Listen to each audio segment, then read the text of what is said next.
Parrish, and this is EdCast, a program created and produced by educators for everyone interested in education. Does what we believe about our ability to learn affect what we actually do learn? How important are faculty mindsets and student motivation for student success?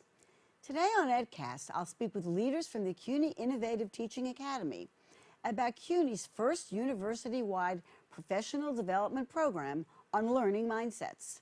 We'll examine the mindsets and motivations that promote learning and well-being. Stay with us to learn how learning mindsets can help us create positive changes in our lives. Now on EdCast.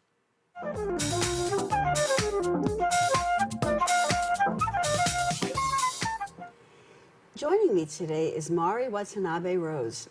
She is the City University Director of Undergraduate Education Initiatives and Managing Director of the CUNY Innovative Teaching Academy. Prior to joining CUNY Central, she worked with children and adults with developmental disabilities as a New York State licensed behavior analyst. At CUNY, she has observed the power of communities on student motivation.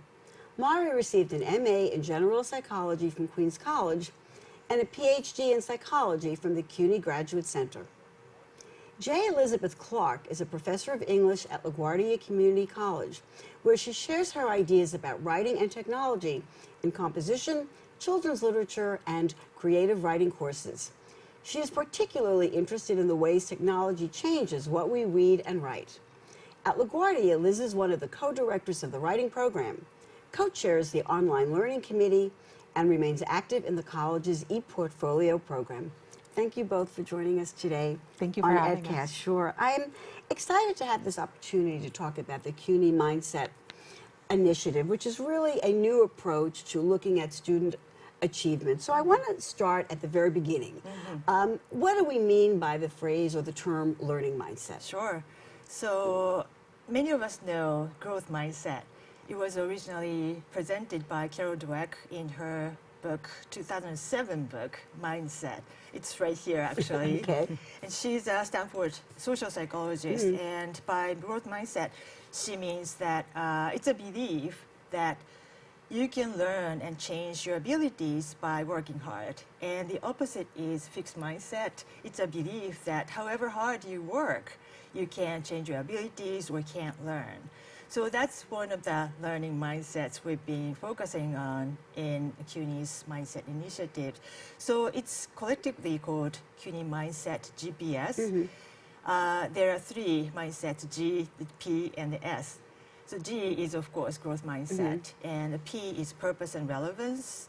It's defined as, it's a belief that coursework, what you study, it's relevant, it's valuable for your careers and for your future, for your lives. And the third one, the S, it's sense of belonging. It's quite literally, it means that it's a belief that you belong, you're connected to others and in the community, and you're supported. So those three learning mindsets are the focuses. So let's talk about the project itself and tell us a little bit about its origins and what it is going to be doing in CUNY and what it does. Sure. So learning mindset GPS, it's a pretty catchy name, and I wish I could, take credit for coining it, but it was actually proposed by the University of Virginia's Motivate Lab that we've been working with since the inception of Mindset Initiative in 2019. And prior to 1915, 11, when Carol Dweck's book came out, growth mindset concept was really enthusiastically received by parents and K-12 colleagues. But around 11, 12, more research, in growth mindset started to emerge. And 2016, there was New York Times Magazine article. It was called "Who Gets to Graduate" by Paul Tough. And do you remember I had him on the program, so yes. Yeah, it's a really long but great article, and Tough talked about struggles of college students, and he talked a lot about mindset and belonging. And that article, many other articles, and many research studies showed that it's totally applicable to higher ed settings. So in 2019, we started this initiative, and it's a CUNY-wide initiative, and I would say it's a grassroots effort. Of course, it was initiated by CUNY Central, by us, but we've been working with many CUNY-wide mindset leaders, including Liz. So what it is now, how it grew, it's all because of our collaborative effort. And another thing we can say about the initiative is it's research-based. As educators, we observe a lot. We use our intuition, and we support our intuitions with research outcomes and research findings, so that we don't always have to rely on guesswork. So those are two characteristics of our initiative, and our goals are cultural change. We would like GPS to be understood by all educators, including CUNY and elsewhere, and also community building. I want to go back to a minute to sense of belonging, because that is not something, we think about that, but can you tell us why it's really important for students to mitigate that sense that they don't belong, and what are some of the ways that we can make them feel that they do? Yeah, I think it's so critical, especially in our work right now after the pandemic. I mean, students have been, learning at home in their safe space, hopefully safe spaces, and returning to campus has been a bit daunting for a lot of our students. So although we were working with sense of belonging prior to the pandemic, I think right now it's really critical that in our classrooms, we're helping students remember and reacclimate to what it means to be learning together. So faculty are doing all different sorts of things, and it's one of the things I really love about the project is that faculty are in this online course where they're learning about the principles of GPS, but then they're also being inspired by one another as they're sharing their ideas. So some of the kinds of sense of belonging things that we see emerging are faculty encouraging students to set up study groups. Faculty creating community within the classroom by use of small groups, interactive activities, and really just creating an overall sense of community in the classroom. Not just come in, sit down, here are my slides, we're done, see you next time. It really reminded me of those studies and the work that we hear about when students from disadvantaged or minority backgrounds transfer to a four-year college that may not even be a CUNY school, an Ivy League school, how they really do not have that sense of belonging, and that many of them cannot succeed there because of that, not their academic abilities, but they drop out because they just feel they don't belong. And I can imagine that that is a really big issue for us as well, for first generation college students. I thought that was really interesting. Now, Liz, you have been working as a CUNY Mindset leader. I have. And so I want to know, what have you learned about faculty mindsets about students and student mindsets about themselves? How do we view each other? It's been really fun. So I worked in two capacities in the project. So three. I was a student in the course, so I myself, I went through the course, and then I became one of the coaches who works with the online course, supporting faculty as they're going through it, being really active in the online forum and encouraging people to think a little bit more about the work that they are preparing. And then this summer, I was really excited. I got to work with a group of essentially graduates from the program who were going to be presenting workshops on their individual campuses. So it was really fun to see how they'd taken the ideas from the course, really made them their own, and now have begun to take them back to individual campuses. And two of the things that I think are really interesting is, one, so often we're really siloed within CUNY on our particular campuses, and I love how this is a cross CUNY collaboration. So this is something that is speaking to people who are at all different levels of the CUNY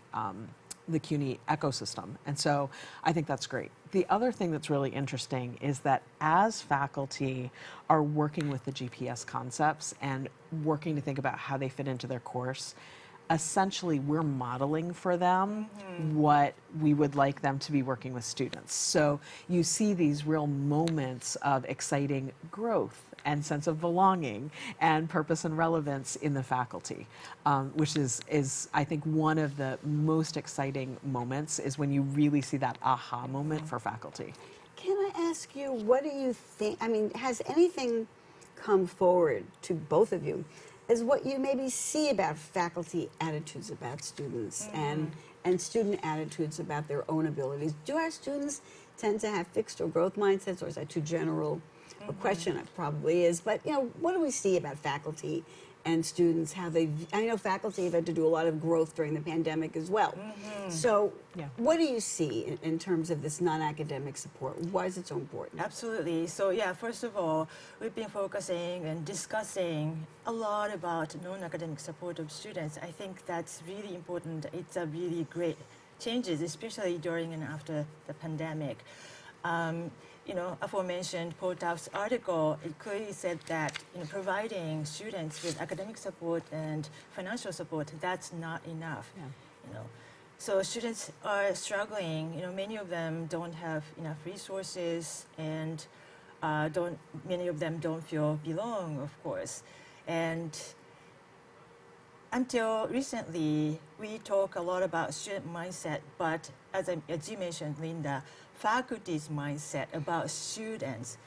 So research clearly shows that, you know, if faculty believes that students can learn and show that you can do it, that has a large impact on student learning. So faculty behavior, faculty's communication, that's really important for students. Let me flip it then. What happens if faculty don't have a growth mindset about students? Do we see any deleterious effects of, you know, not having a growth mindset about Absolutely. students? What do we know? That's what research shows. Well, speaking specifically about the course, one of the activities that we do is we have them watch videos where previous faculty have introduced GP&S, and they identify what they really like about what other faculty have done. And the thing that's really interesting to me that emerges as a theme every time is faculty identifying the importance of letting their students know that mistakes are okay and that they're going to learn from mistakes. And so I don't know, we don't do a pre-survey when faculty come into the course, so I don't know how much faculty in the course come in with a fixed mindset.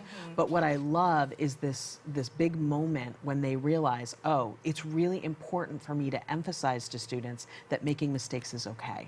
And the power of that as they're working through what their messaging is going to look like in a welcome video, on the syllabus, in an assignment, in an opportunity for a student to retake a quiz or redo an assignment. I think it's really powerful, and I think that the faculty who have worked with the course have really come out of the course thinking a lot about that.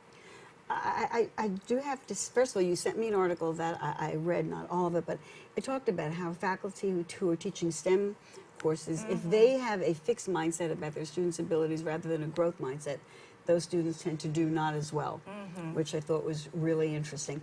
I also think that as faculty ourselves, we need a growth, we need that feeling of it's okay to make mistakes about our own work. I know when I work with faculty at HOSOS on various projects, it's really important to have everybody feel we're all learning it. You know, you can make a mistake and that it's okay. And I think, and graduate students are very bad about it. You know, we train them to always have to feel they know everything. I think, you know, it's very yeah. hard for all of us, I think. It right? is you know? really, and I think all faculty are really caring about their students, but sometimes it's so hard to show, right? So that research you mentioned, Linda, students' perception about faculty's mindset, you know, that those are students' beliefs, what students see. Sometimes, you know, for faculty members, because of their own struggles too, you know, it's pretty hard for faculty to show they care. So one thing we do in, you know, mindset courses and workshops, how can we do it? How can we communicate our empathy? How can we show the students? Because that's really important.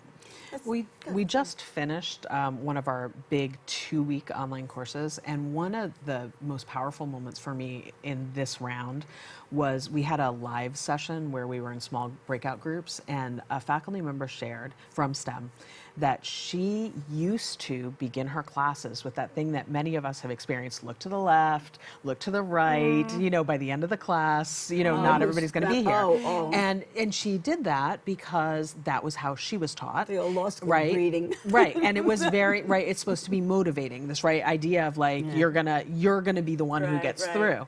And she said, I had a moment when we've been talking about growth where I realized that introduction to the course is not a growth introduction, and I am going to change how I welcome students into the course. And just like that moment of just imagine the power of being in that class a year ago and coming in and sitting down in a large lecture hall and, turn to the left, turn to the right. Now, I don't know what she's going to replace that with, but imagine the power of now thinking about growth mindset, sense of belonging, purpose, right? And as she greets students in that way, that's going to have a really powerful effect on how students see that class. And like you said, this empathy is the underlying theme of all of these principles and frameworks. Yeah. So that is one really excellent example of how a faculty member has changed what's being done in the classroom. I want to get some more specific things, if we could, for people who are watching. What are some learning mindset supportive practices that faculty can put into their courses? So one of the real tense moments in the course is that we asked faculty to record a video, a welcome video of themselves to, previewing the class and previewing some of the GPS mindsets. And that's challenging for a lot of folks. And so that's a moment of real growth mindset. But if you're comfortable with video, I think this idea of Hunter College has been calling it week 0. Right, so that in preparation for the course to begin, you're helping students get acclimated to the course. Sending a video, if you're not comfortable with videos, sending a welcome email. So not policies and procedures, but just welcoming students to the course and telling them a little bit about it and what they're going to learn and why it's relevant to what they're studying. I think that is so easy to do to welcome students into your course.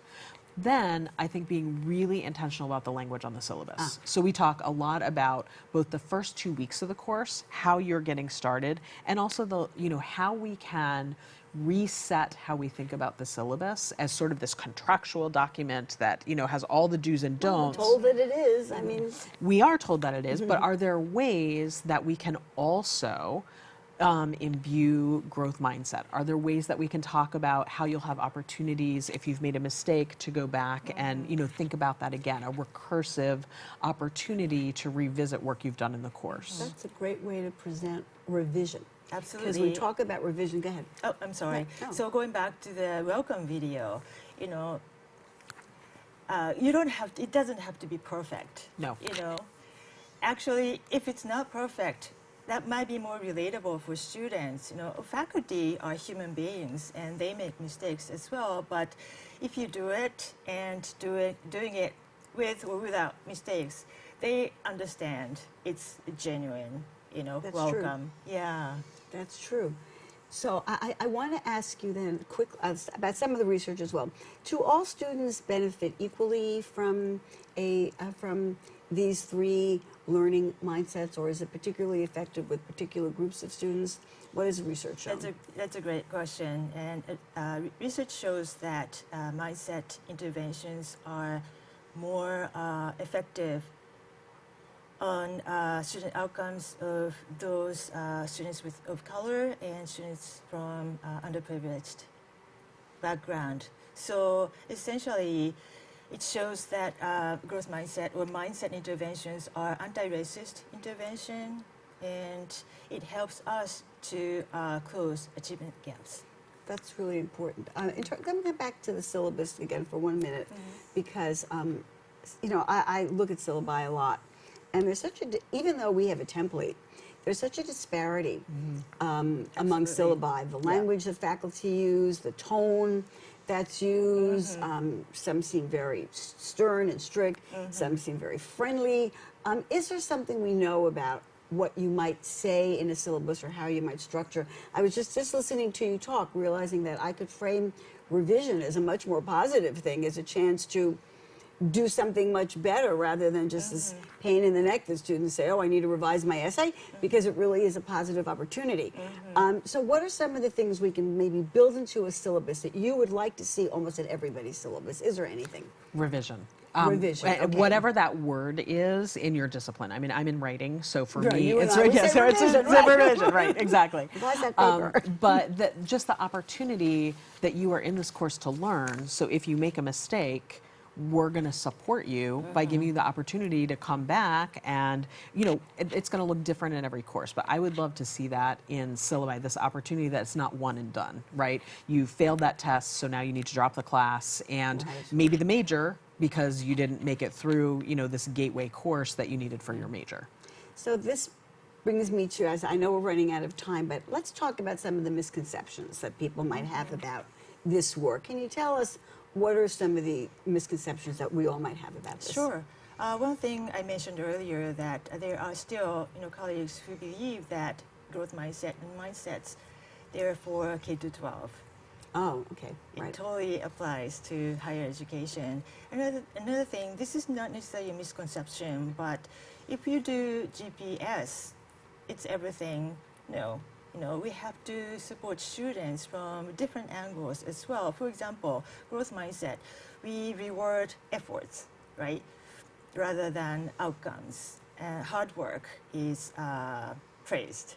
Okay. But what if students don't have strategies to study well? They don't have resources.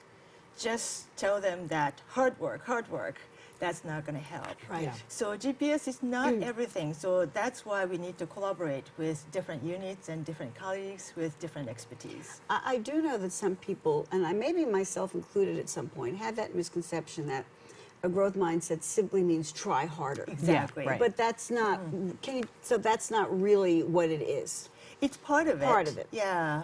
We definitely reward hard work. But it's the belief that you can change, that what you know about something isn't fixed. Yeah, so it's not, I'm not good at math. Right. It might be that math is challenging for me, but when I understand how I can apply, so I am an English professor. Math was not my favorite discipline, but I'm also a scuba diver. And so in my diving life, I really came to understand the importance of math because I have to do all kinds of cool. math in diving. And so really just helping students to, I think, see that and make those connections is really important and powerful. So it's not just writing is good for you, but really to help them understand what is at stake in learning how to write, what is at stake in your particular course or discipline, and help students see themselves in that discipline, in that work, not just a set of tasks that they can't do. So we're running out of time.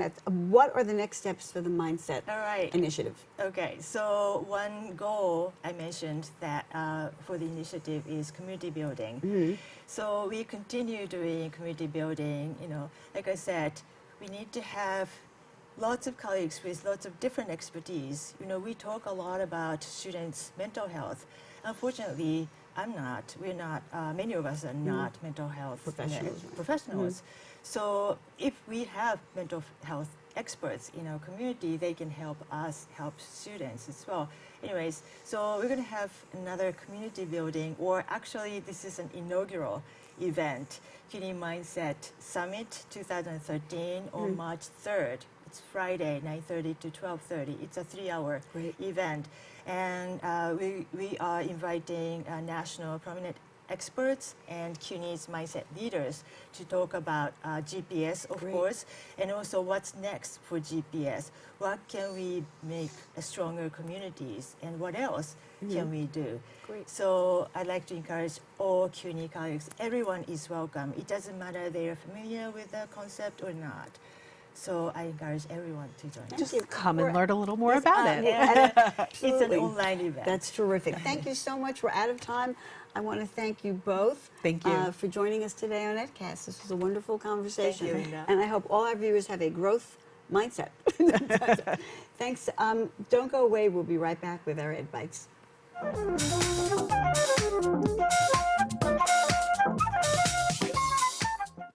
Welcome back to this edition of Ed Bites.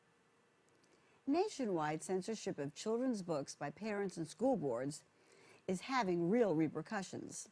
The Washington Post reports that school librarians are ordering far fewer books this year. Policies for book ordering can be restrictive and onerous. The process in a Texas district requires librarians to signal book content for review, such as material related to gender identity. This is followed by a public review of the book and a school board vote on whether librarians can order it.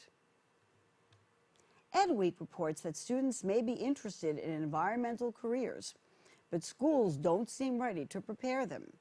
Having experienced firsthand the many catastrophes resulting from climate change, 30% of teens surveyed by the Ed Week Research Center say they want information on jobs related to environmental sustainability and climate change. Yet only 22% of teachers provide this information. The Biden administration has proposed a civilian climate corps to address this, but so far, no congressional action has been taken. EdCast has reported on the worsening mental health crisis among children and teens. A school in Colorado is trying an innovative aid, therapy dogs. Not classroom pets, these dogs are integrated into academic work, and they are used as a means of engaging students in the classroom, as well as providing interventions for students with disabilities. They work particularly well with students who love animals. I never thought I'd be reporting on pickleball, but here it goes. Educator Sarah Wasaki is advocating for the use of pickleball in elementary schools. She observes that it's a sport that can be learned by young children, is inclusive, and focuses on teamwork and strategy. Older and younger children can play together as well. So, bring out the paddles and game on. Thank you for joining us for this edition of EdCast. See you next time.